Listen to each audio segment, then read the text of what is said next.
How are you getting on, folks? I'm back again with a few more tips coming up for Tramore tomorrow. Unfortunately, we didn't have the best of days in Ballinrobe. I just want to go quickly through the card and quickly through the picks. Cobb and Co. never really looked in any way dangerous at all. Um, Look, it just doesn't look to be his game really. At the end of the day, I think they're going to revert back to flat racing now with him. Malone Road, obviously a massive disappointment, uh, not showing up. But at the end of the day, the ground conditions were uh, just gone against him at the end of the day, and they just made the right decision in pulling him out for his own safety. Derby today, very unlucky in second. Well, I say unlucky, but at the end of the day, he was beaten. I think he was beaten something like 5 lengths or something like that. Like, so it was pretty comprehensive, but um, tipped up at 7-1. Look at, if you backed him each way, very very well done. Um, it just look at it. It obviously just didn't go to plan that day. Black, yellow, red. I'm trying to think. I can't remember, but I don't think it was anywhere. Yeah, I don't think so. It was definitely wasn't a winner anyway for a start. But yeah, look at it. Just didn't. I'm trying to recall now. I think it might have been fifth or sixth, but didn't show any real, I suppose, promise or anything like that. Um, Ripon Lodge. Oh my god, 10-1. About 10 lengths clear coming into the straight and going over the last, and he just tired on the way to the line. I was full sure we were home and hose the 10-1, and yeah, it didn't really go to plan. Set off very very boldly from the front and just put a big effort in. Put a great emphasis on pace.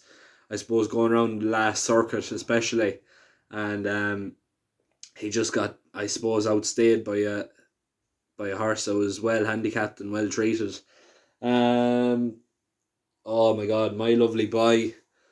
Very very disappointing to see him having to be put down, but look at it, as the saying goes, that's horse racing for you.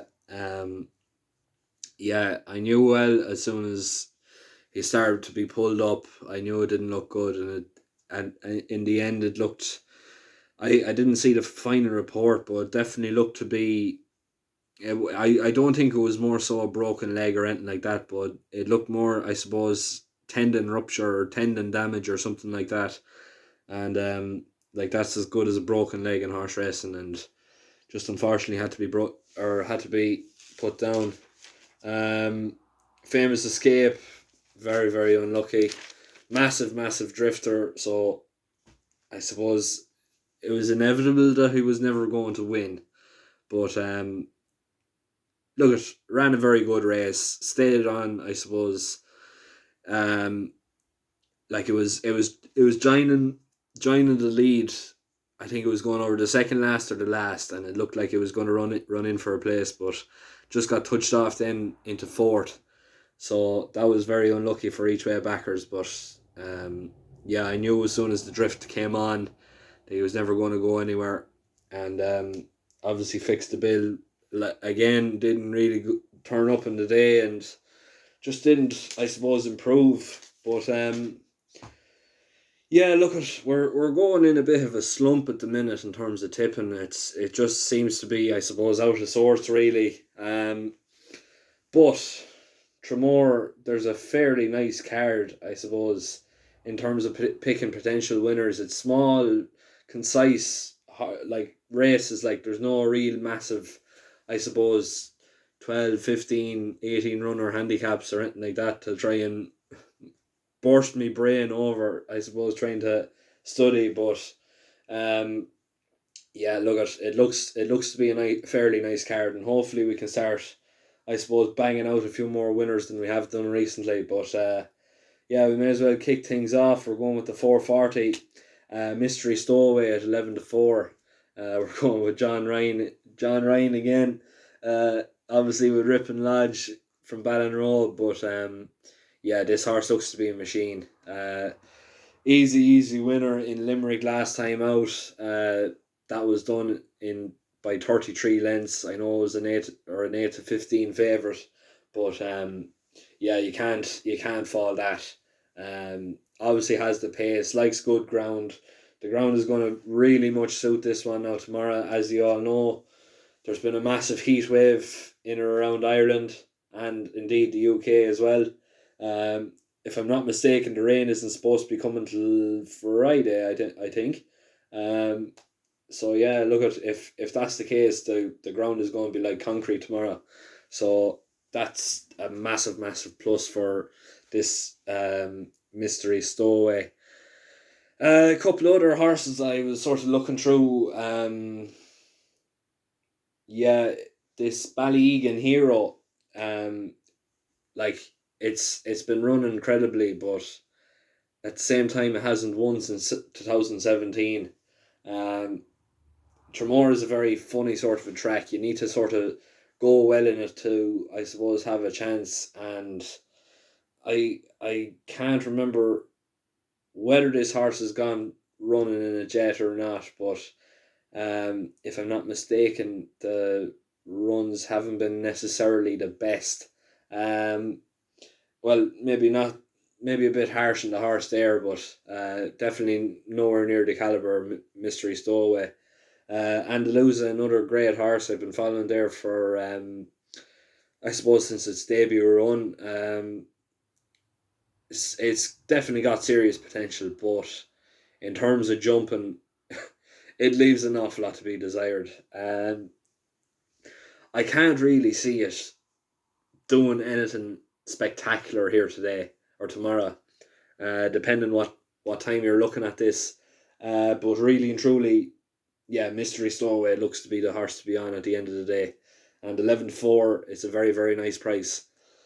Now, moving on to 510. We're going with Elegant Dan.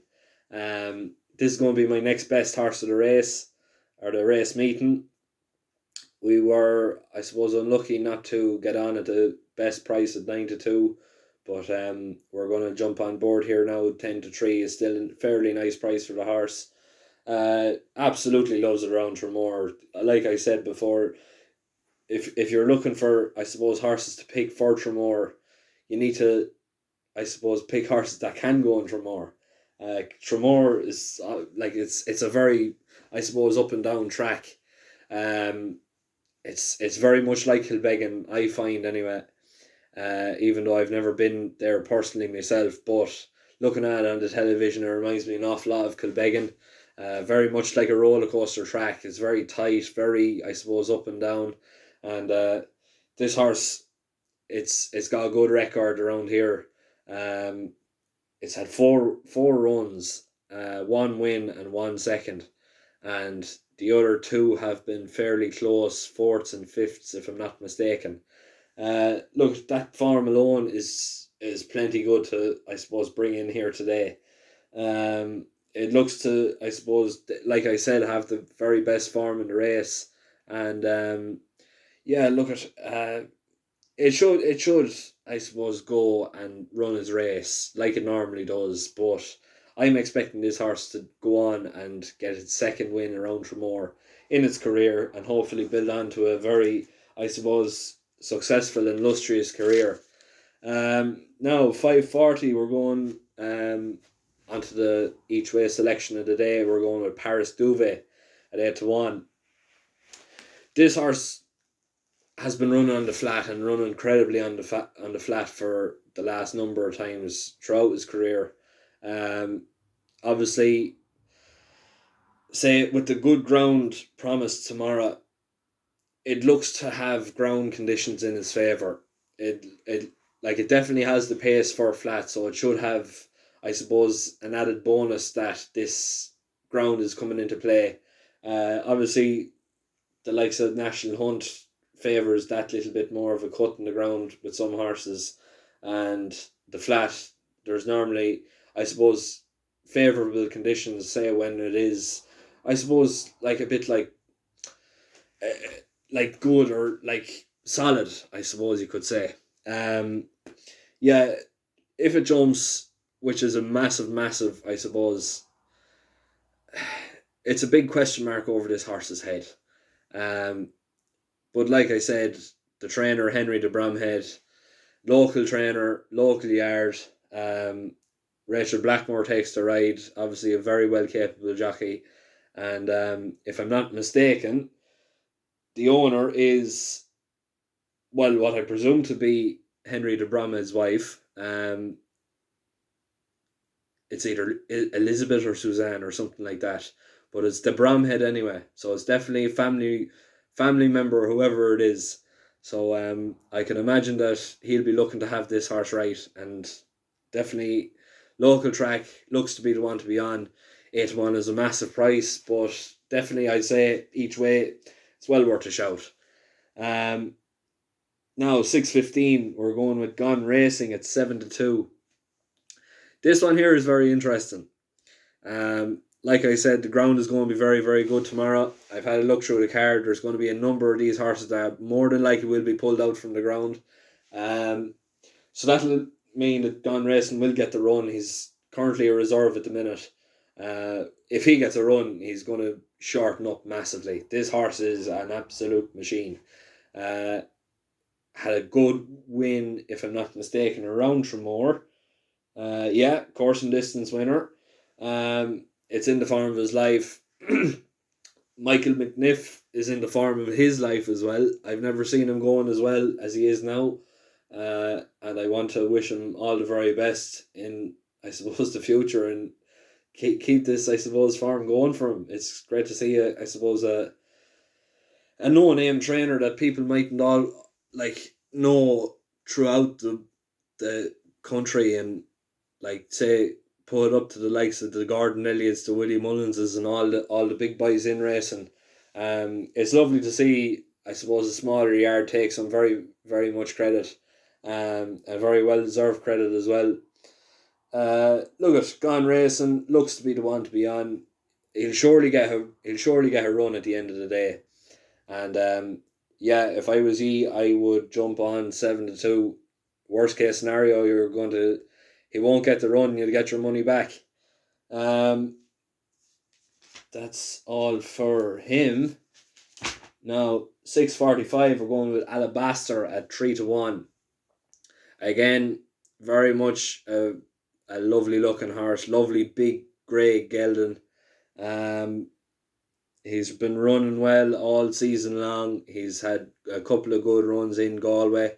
That was second behind Bua Boy over hurdles, which the form has been backed up since.